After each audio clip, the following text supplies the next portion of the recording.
આજે આપણે subject manufacturing engineering 2માં experiment number 5 aim to enlarge the internal diameter of workpiece using lathe machine. To enlarge the internal diameter of a workpiece using a lathe machine. આ એક્સપેરિમેન્ટમાં આપણે lathe મશીનમાં ચકમાં એક workpiece ગોઠવેલો fit કરેલો છે અને એમાં બોરિંગ ટૂલ દ્વારા એનો ઇન્ટરનલ ડાયામીટરને આપણે મોટો કરીશું.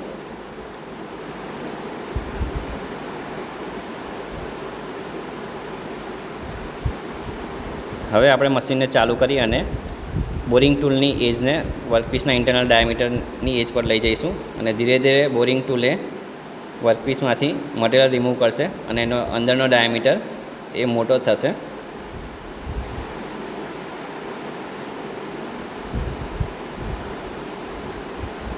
અને આ પ્રક્રિયા દ્વારા આપણે આપણી જરૂરિયાત મુજબનો ઇન્ટરનલ ડાયામીટર બનાવી શકીએ છીએ.